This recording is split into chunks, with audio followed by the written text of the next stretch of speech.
Le secteur de l'agriculture est l'un des secteurs les plus impactés par le réchauffement climatique. Tout comme les experts, les agriculteurs ainsi que les pouvoirs politiques sont au cœur de cette transition entre l'agriculture traditionnelle et l'agriculture climato-intelligente. Afin de débuter cette transition, l'INRAE a commencé la conception et l'évaluation de solutions innovantes pour les exploitations futures et en cours. Voilà, donc ici nous sommes sur la micro-ferme expérimentale Carusmart, donc l'on a mise en œuvre dans le cadre du projet Explorer. Donc ici c'est en fait un lieu où on va expérimenter de nouveaux systèmes de production complètement agroécologiques et également basés sur le concept de bioéconomie. C'est-à-dire que l'idée c'est que tout ce qui est produit ici va servir à nourrir le territoire et en retour on va essayer de bénéficier au maximum de ressources locales pour mettre en œuvre ce système. Donc ici on teste des mélanges de variétés. On teste des techniques de paillage et également des techniques naturelles pour gérer les parasites des cultures. Plus précisément là, on se trouve sur le bloc maraîchage, donc, qui, comme on le voit, est composé de cultures sous forme de planches, donc qui présente l'avantage d'être de petite taille, donc assez facile à gérer pour un agriculteur. Donc on va retrouver des piments végétariens, des haricots, des concombres, des haricots et encore des piments végétariens. Donc ce motif-là, il va changer au cours du temps.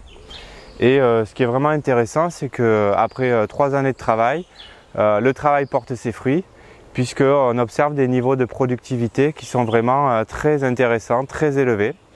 Ce qui confirme bien l'hypothèse que l'on avait, à savoir que l'on peut produire beaucoup avec des systèmes entièrement biologiques. Par contre, il y a quelque chose qui est très important, c'est que ces systèmes-là, ils vont demander beaucoup de connaissances, beaucoup de compétences et également beaucoup de travail. Donc ça va être très important d'accompagner les agriculteurs en leur dispensant des formations, en les aidant à concevoir ces systèmes qui sont beaucoup plus complexes que des systèmes monoculturaux, puisque là, par exemple, sur 1 hectare, on va retrouver plus de 50 espèces cultivées. Et également, les aspects économiques vont être déterminants, à savoir aider les agriculteurs à s'installer et également les soutenir économiquement pour compenser le surcoût de travail, le surcroît de travail que nécessitent ces systèmes. Au cœur du domaine de l'INRAE, Jean-Marc Blasier et son équipe expérimentent une micro-ferme climato-intelligente. Ce mode d'agriculture durable est plus respectueuse de la nature, socialement responsable et répond aux besoins alimentaires et économiques de la Guadeloupe. Nous verrons avec lui comment celle-ci fonctionne. Et nous, ce qu'on fait ici, c'est évaluer en fait toutes les performances que génère ce système.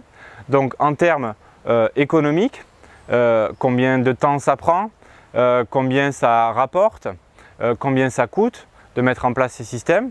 Mais aussi en termes, on va dire, plus agronomiques et techniques. Donc là, vraiment s'intéresser à la production, quelle est la quantité produite par unité de surface, mais également quelle est la qualité de cette production, est-ce qu'elle est de meilleure qualité.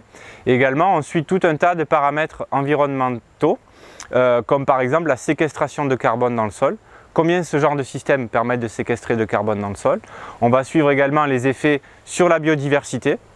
Donc en comparant ce système très innovant avec des systèmes qu'on va rencontrer chez les agriculteurs plus conventionnels, on va être capable de mesurer les impacts en termes de biodiversité que génère ce système.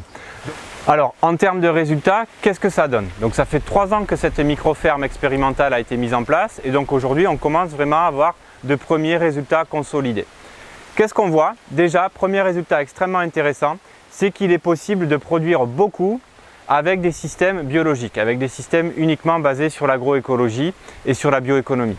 Donc nous avons des niveaux de rendement mesurés ici qui sont supérieurs à ceux qu'on va observer, on va dire, sur les moyennes régionales.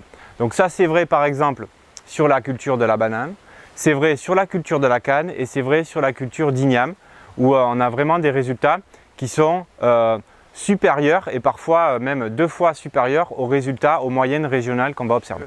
Après 3 ans, nous avons augmenté la teneur en carbone du sol, nous avons augmenté le niveau de biodiversité et nous n'avons quasiment eu pas d'impact environnemental puisqu'il y a 0 engrais chimiques qui ont été utilisés, 0 pesticides utilisés.